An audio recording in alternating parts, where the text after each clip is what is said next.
Assalamualaikum warahmatullahi wabarakatuh. Jumpa lagi dengan Kak Doa. Pada kesempatan kali ini, kakak akan memberikan pembelajaran tematik kelas 5, tema 6 panas dan perpindahannya, subtema 1 suhu dan kalor, pembelajaran 1. Sebelum kita melakukan pembelajaran, alangkah lebih baiknya kita berdoa dulu. Berdoa mulai. Berdoa selesai. Baik, tanpa basa-basi, kita langsung ke materi saja ya anak-anak. Sumber energi panas. Sumber energi panas yaitu terdiri dari 4 macam. Yang pertama adalah matahari, api, listrik, gesekan antara dua benda. Perhatikanlah gambar-gambar peristiwa di bawah ini. Gambar kegiatan manakah yang paling sering kamu lihat dalam kehidupan sehari-hari di sekitarmu? Apakah bersamaan semua gambar tersebut? Ya, semua gambar tersebut di atas berhubungan dengan kalor atau energi panas. Tahukah kamu sumber energi panas apa saja yang ada pada gambar di atas tersebut? Ya, ada api dan matahari. Bagaimana dengan tubuh manusia? Apakah tubuh manusia mengeluarkan panas juga? Bagaimanakah cara mengukur energi panas? Mari kita bersama-sama menyimak pembelajaran kali ini. Sumber energi panas. Benda yang dapat menghasilkan energi panas disebut sumber energi panas. Sumber energi panas dapat kita jumpai di alam.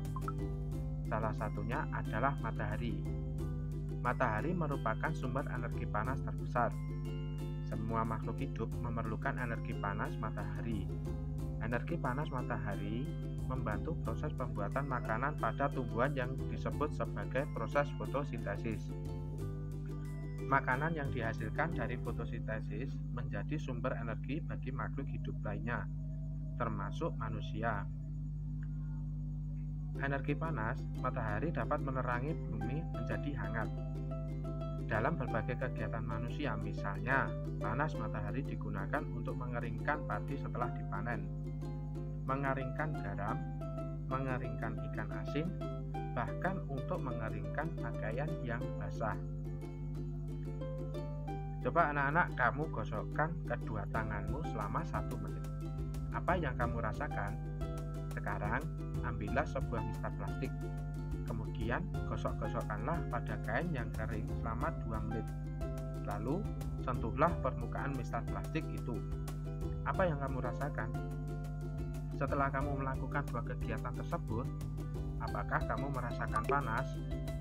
Energi panas dapat dihasilkan ketika terjadi gesekan antara kedua telapak tanganmu, dan gesekan antara mistar dan kain dapat menimbulkan energi panas. Selain matahari dan gesekan antara dua benda, energi panas juga dapat diperoleh dari api. Pada zaman dahulu, orang mendapatkan api dengan cara menggosokkan 2 buah batu yang kering sampai keluar percikan api. Selain itu, nenek moyang kita dahulu menggunakan kayu kering lalu digosokkan dengan tanah yang kering sampai keluar api. Ternyata, gesekan 2 benda antara 2 batu kering dan gesekan antara 2 kayu kering dapat menghasilkan energi panas berupa api. Saat ini mudah dihasilkan dari korek api dan kompor. Apa yang dimaksud dengan sumber energi panas? Benda yang dapat menghasilkan energi panas disebut sumber energi panas. Mari kita simak 2 orang anak ini yang sedang mengobrol. April, saya pernah melihat gambar di buku tentang bagaimana orang-orang dahulu menggunakan 2 buah batu untuk menghasilkan api. Kelihatannya sulit sekali untuk mendapatkan api ya. Saya juga pernah melihatnya tapi aku melihatnya di sebuah majalah anak-anak. Beruntung kita dapat membaca ya. Ada banyak media cetak yang berisi informasi penting yang dapat menambah pengetahuan kita. Dalam kehidupan sehari-hari, banyak dijumpai teks penjelasan berupa informasi pada berbagai media. Teks yang berisi penjelasan tentang berbagai peristiwa yang terjadi di sekitar kita disebut dengan teks eksplanasi. Anak-anak, kita akan memahami teks eksplanasi. Memahami teks eksplanasi yaitu membaca keseluruhan isi teks, menentukan kata-kata kunci di dalam teks yang kamu anggap penting, menjawab pertanyaan-pertanyaan yang berkaitan dengan teks. Kita perhatikan teks berikut ini. Kalor merupakan salah satu bentuk energi yang dapat berpindah dari benda yang bersuhu lebih tinggi ke benda yang suhunya lebih rendah. Kalor dapat menaikkan atau menurunkan suhu. Semakin besar kenaikan suhu, maka kalor yang diterima oleh benda semakin besar. Sebaliknya, jika semakin kecil kenaikan suhu, maka kalor yang diterima akan semakin sedikit. Kata kunci pada teks kalor dan suhu. Menjawab pertanyaan dari teks. Apa yang dimaksud dengan kalor? Jawabannya, kalor merupakan salah satu bentuk energi yang dapat berpindah dari benda yang bersuhu lebih tinggi ke benda yang suhunya lebih rendah. Kapan kalor dapat berpindah? Jawabannya, kalor dapat berpindah ketika terjadi kenaikan suhu dalam benda.